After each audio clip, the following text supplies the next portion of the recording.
This is the Elmina Castle. It was erected by the Portuguese under the command of Don Diego de Azambuja, and this castle was named after a Portuguese patron. His name was St. George's, so you can call this castle St. George's Castle or Elmina Castle.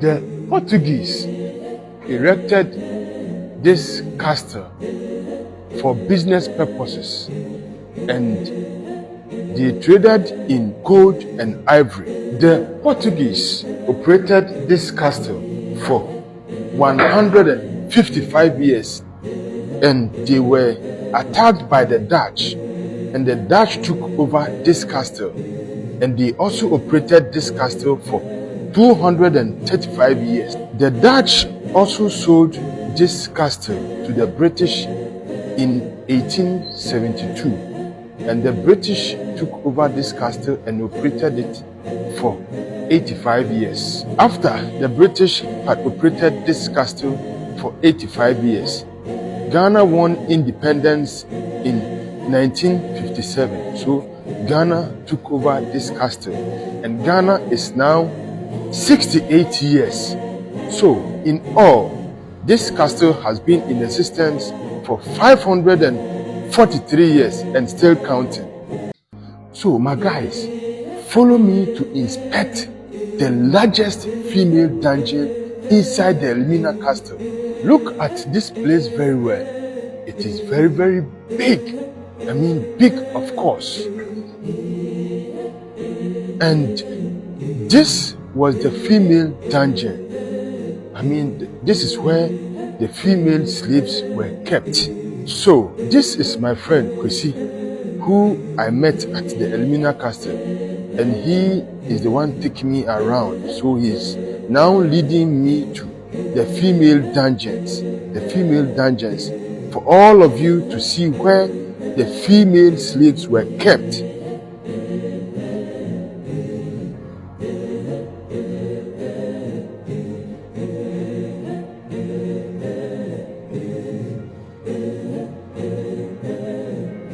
So my guys, follow me to inspect the largest female dungeon inside the Elmina Castle. So follow me as we inspect inside here. Check it out. It is very, very big. The largest female dungeon. You see? This is how it is. Check the other side too. Yeah. So this dungeon took about 150 female slaves, and they did everything inside here because they stayed here for about 2 to 3 months. These female slaves defecate inside here, they urinate inside here, and sorry to say, because they are women, they had their menses inside here because they were kept inside here for 2 to 3 months. They were kept inside here for 2 to 3 months. So check it out. They did everything here. They did everything. I mean everything. Because you will stay here for more than 2 months, 2 to 3 months. So this is the female dungeon in Elmina Castle I am showing you right now. This should tell you our ancestors have suffered. Our ancestors have suffered a lot. Enough for our leaders to rethink on the current status of Africans. So that means our leaders should rethink and think about the children, think about the women, think about the youth, think about the old age, think about the sick, because our ancestors have suffered. Check this room, which kept about 150 female slaves, and they did everything here. And our leaders are still watching their people to suffer at this current generation. So, my guys, I am going to show you this hole and tell you something about the hole. Let's go. So, this is the hole. Check this hole very well. This is the hole.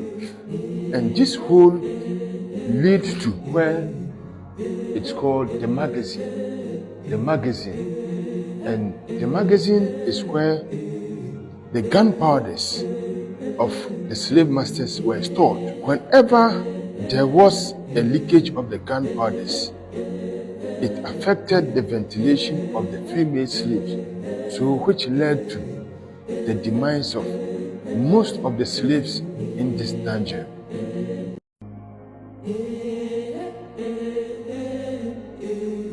This is another female dungeon, and this is also right inside the Elmina castle, and this dungeon also contained about 130 female slaves. These clothes you are seeing, I believe you can see, it's almost everywhere.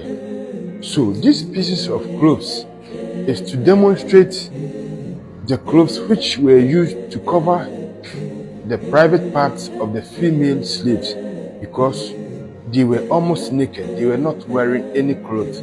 So these clothes you are seeing here is to demonstrate to you the clothes which were used to cover the private parts of the female slaves.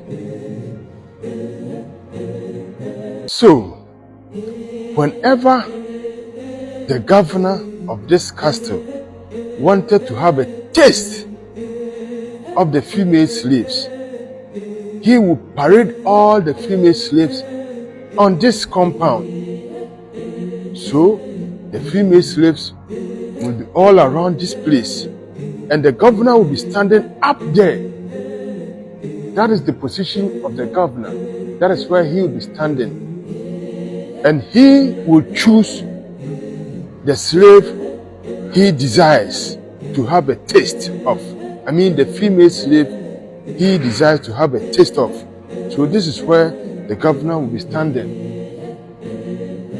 and the female slaves will be paraded on this compound, and he will choose the one he desires and take her up there to have a taste of. So I want you to check something inside here.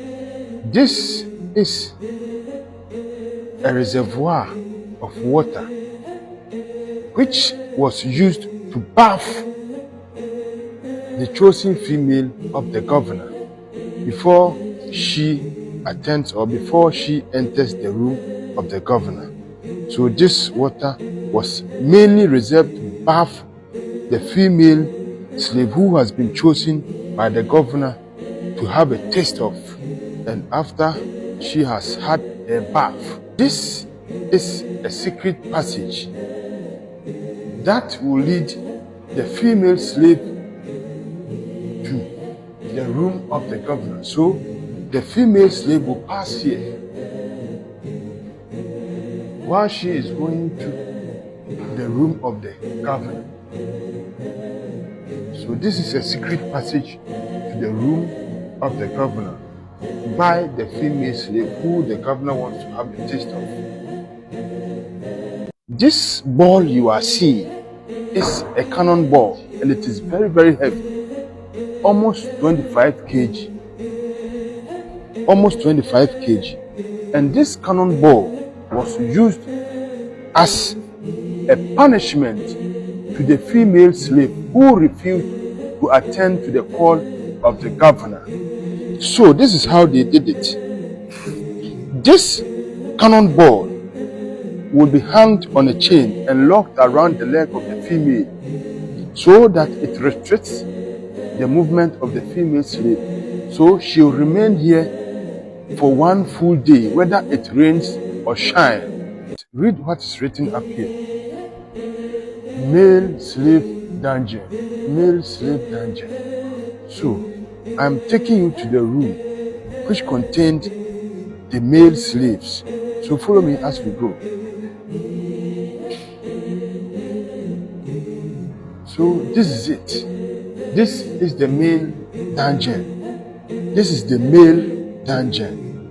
And it contained about 100 slaves. 100 slaves. It's big, yes. So follow me as I show you more.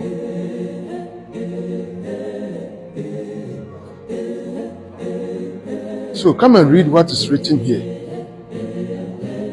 Slave exit to waiting boat. Slave exit to waiting boat. So this is the male exit door to the waiting boat. So this is it. It is very small. I had to bend before I could enter. So follow me as I show you more.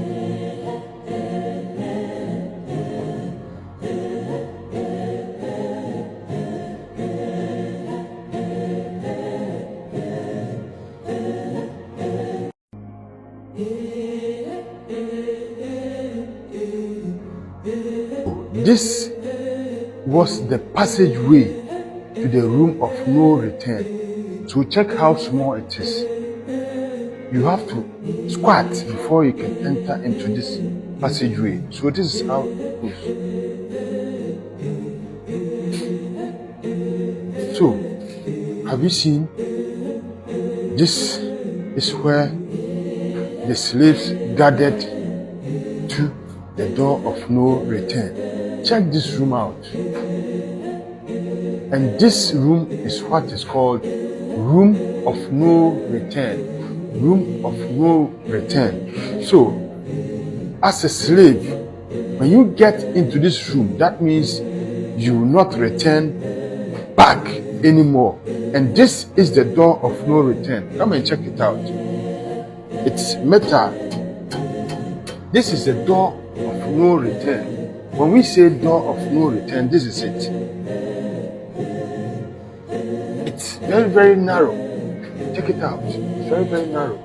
This is the door of no return. So, when the slave passes here, the ship will be parked over there.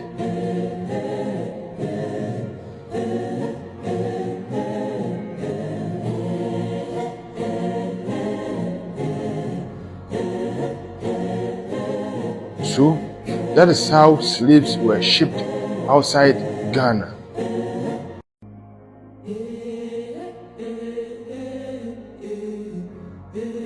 This is the African cell. The African cell. And the Africans or blacks or Ghanaians who were strong and they tried to fight for their freedom, they were those slaves who were kept inside here, or those who were brought here for punishment. This is the African cell, which was used to punish the blacks who were strong and tried to fight for their freedom, and they were brought here as a form of punishment. And this room is also called the room of no return, or the condemned cells. When a slave is brought inside here, that slave will never return back. That means the slave will die here. So this is where we call the condemned cell, or the cell of no return. The cell of no return. That means all the slaves who were brought inside here died.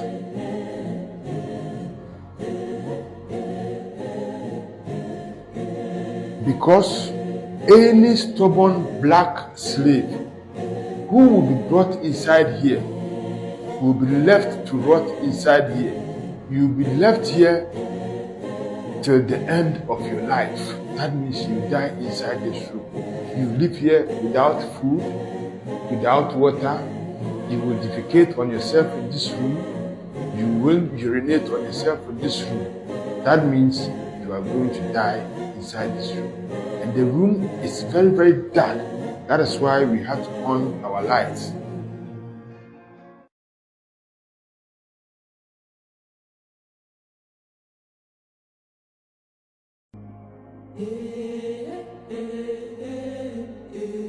This is where the governor will be standing to make his choice of the female slave of his desire. So the female slaves will be paraded down here.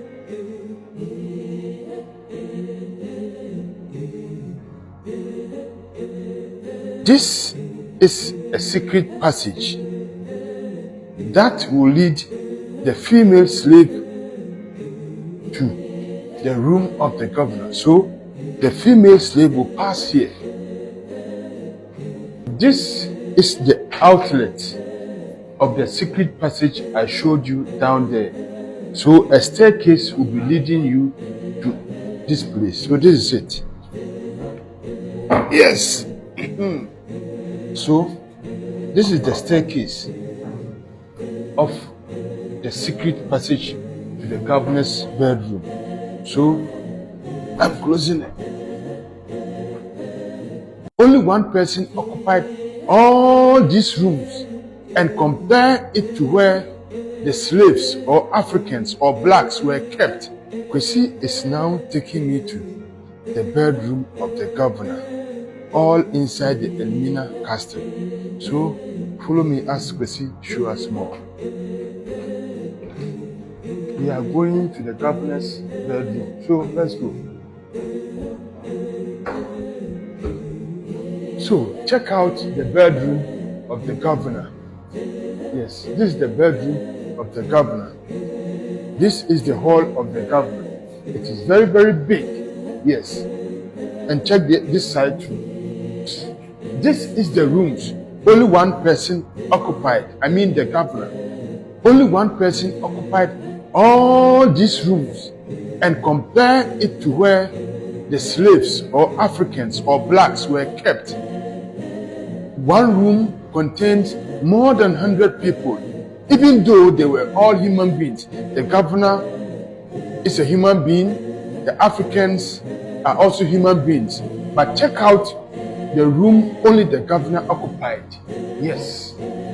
And compare it to where the slaves were kept. That should tell you, as an African, know where you are coming from and know where you are going. So follow me as I show you more. Check out what is written up here. Governor's kitchen. Governor's kitchen. So this is the kitchen of the governor. The kitchen of the governor. And it is also very big. Yes, it is very, very big. Check out even the kitchen of the governor and compare it to where the slaves were kept down there. This is the kitchen of the governor. Even though they are all human beings, but check out this place. This is the kitchen of the governor, and check out where the slaves were kept. More than 100 people, sometimes more than 150 people in one room. And this room was the kitchen of the governor, even though they were all human beings. Follow me as I show you more. You see, all this place, yes, all this place forms the kitchen of the governor. Psalm 132. Psalm 132. This is a church of the European slave masters. I'm taking you to the church. The church is upstairs and the dungeons were down there. So follow me as I show you the church. Let's go.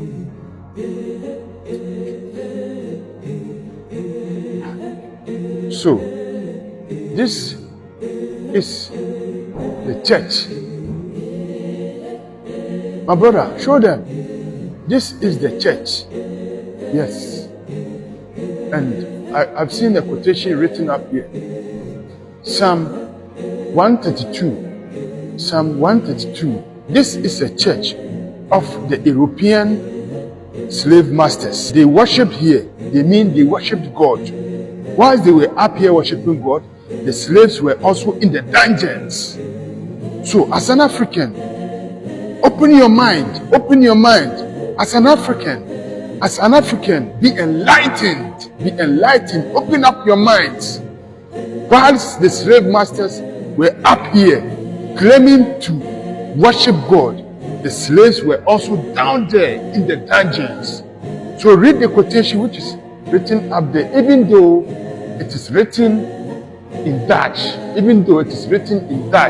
But you can search for it in the Bible, Psalm 132. Psalm 132. So follow me as I show you more. This is the church. Yes. Check inside the church. Yes. The church is very, very big. It is very, very big. And I've seen a door here. This is a door which also links to another chamber inside the same church. Let's go. Yes, you see, this is another chamber of the church. Yes. So my guys, I want to show you something here. Come.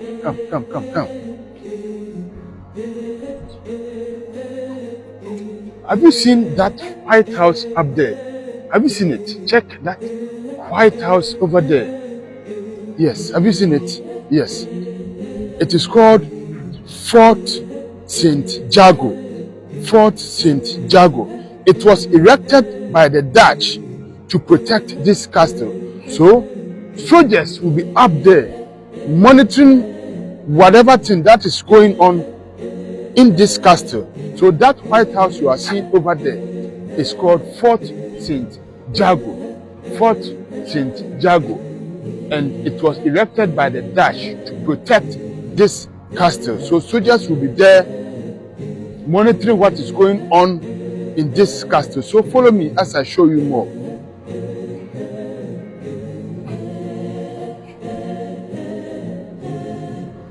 My guys, this is a cannon. This is a cannon or a cannon gun. It was used by the Europeans as a self-defense. It was used by the Europeans as a self-defense. So this is how it was operated. So gunpowder will be poured inside. Gunpowder will be poured inside. And a cannonball will also be inserted. A cannonball will be inserted. And after inserting the gunpowder and the cannonball, there was a hole here. So a fire will be lighted.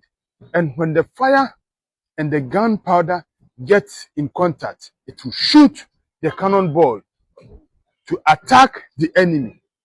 So that is how this cannon gun was being operated. There are plenty of the cannon guns here. Follow me as I show you all of them.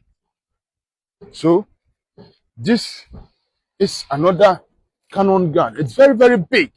Yes, it's very, very big. This is another one too. Yes.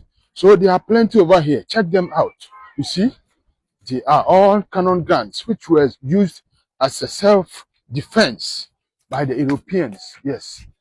You see? Yes. So when you hear Cape Coast, it was originally Cabo Corsa. This is Cape Coast Castle, one of the about 40 forts and castles in Ghana, built by Europeans in Gold Coast, modern day Ghana. This Cape Coast Castle was originally Portuguese Feitoria. When we say Feitoria is a Portuguese word meaning trade post. Trade post. And this trade post was called Cabo Corsa. Cabo Corsa. So, this land on which Cape Coast Castle sits on was Cabo Corsa. So when you hear the name Cape Coast is a corrupted word derived from the word Cabo Corsa. Cabo Corsa means short cape. Short cape. So, since Africans or Ghanaians were unable to pronounce the name Cabo Corsa well, that brought about Cape Coast. Cape Coast. So when you hear Cape Coast, it was originally Cabo Corsa. After the Portuguese, the Swedish also took over this land and established a permanent wooden structure in the form of fort. The Swedish established this wooden structure in 1653, and they established it for business purposes to trade in gold and timber. The fort was called Carolsberg Fort.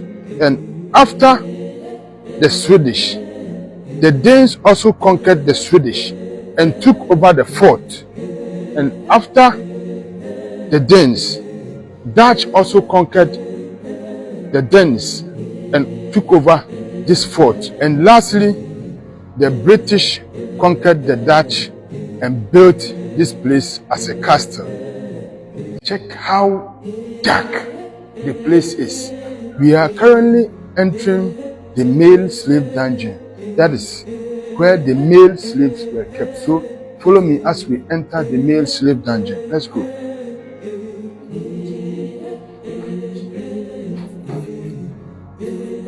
This place is very dark. So there are some lights installed in here, but in the olden days there were no lights here. This place was very dark. So follow me as we delve deep inside there. Check how dark the place is. And I had to on my light before I could see something. This place is very dark.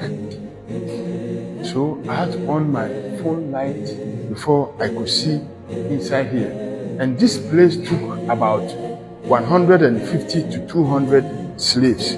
So follow me as we delve inside more.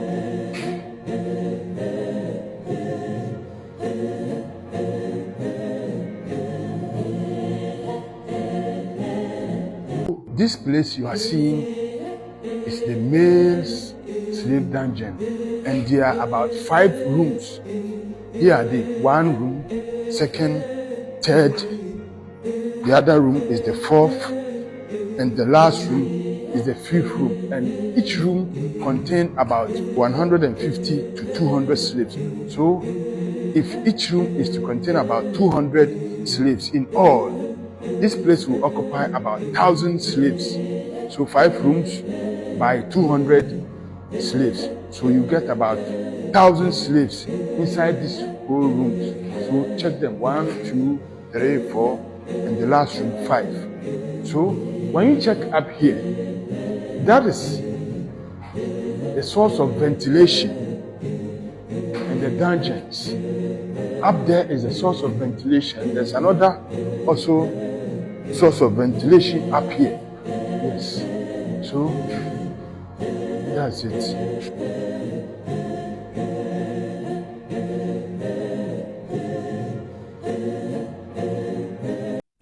On top of this dungeon was the first England church in Ghana, now Anglican Church.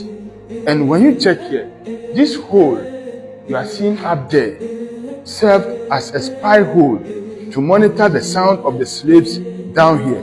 So whenever the members of the church are up there, they will use this hole to monitor the sound going on down here in the dungeon, just to know whether the slaves are asleep or awake, and the kind of conversation going on in between the slaves. This is the outlet of the spy hole, which was used by the Europeans to monitor the sound of the slaves down there in the dungeon. So whilst they are in church, they were also monitoring what is going on inside the dungeon. This is the outlet of the hole which connects to the dungeon of the slaves. This is the entrance of the Church of England, now Anglican Church. This is the first Anglican church in Ghana.